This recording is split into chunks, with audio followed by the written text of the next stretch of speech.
The systolic pressure of a normal human is, जो normal human के अंदर जो एक सिस्टोलिक प्रेशर होता है वो कितना होता है, वो 120, याद रखिएगा 120, 120 होता है, याद रखिएगा जी।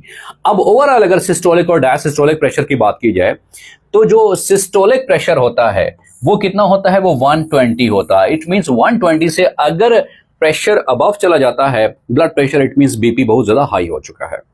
और अगर जो डायसिस्टोलिक प्रेशर है, दूसरा प्रेशर, वो कितना होता है, वो 80 होता है तकरीबन, हार्ट बीट्स के हवाले से है।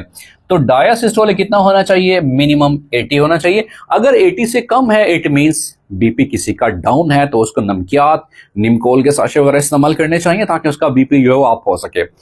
और जो सिस्टोलिक प्रेशर है, सिस्टोलिक और डायसिस्टोलिक में ये फर्क है। सिस्टोलिक मीन जब हार्ट चैम्बर्स में जो हार्ट के अंदर 4 चैम्बर्स होते हैं, 2 एट्रिया और 2 वेंट्रिकल्स होते हैं, जब वो कंट्रैक्ट होते हैं, so this contraction is called as, उसका नाम देते हैं सिस्टोल, नाम देते हैं contraction of heart chambers, heart muscles, contraction of heart chambers, atria और वेंट्रिकल। जबकि अगर डायसिस्टोल की बात की जाए तो जब हार्ट के अंदर जो 4 चैम्बर्स हैं उसमें जब हार्ट के 4 चैम्बर रिलैक्स होते हैं, उस अमल को क्या नाम देते हैं, that is called as diastolic. Dia mean expand होना, relaxing of cardiac muscle, relaxation of cardiac muscles, जो चैम्बर्स हैं, जो 4 चैम्बर्स हैं उनका रिलैक्स होना, that is called as diastolic. और जब सिस्टोलिक होता है तो उस वक्त क्या होता है, जो हार्ट के चैम्बर्स हैं वहां से खून अवे जाता है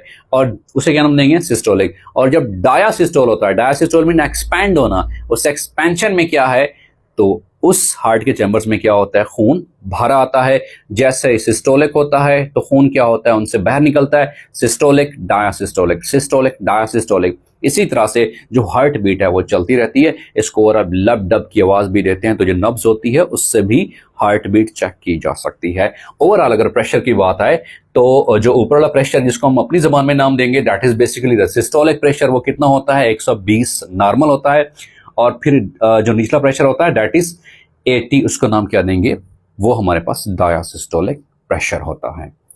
अगले सवाल की तरफ बढ़ते हैं। नेक्स्ट क्वेश्चन वो कौन सा है, the next question is the basic building unit of all the animals and the plants, वो क्या है, सेल है। एक्चुअली जब सेल थ्योरी आई थी और सेल थ्योरी के जो 3 बेसिक पॉइंट्स थे, वो 3 बेसिक पॉइंट्स कौन से थे, कि all the living organisms are composed of cells, either they are unicellular or they are multicellular, either they are prokaryotic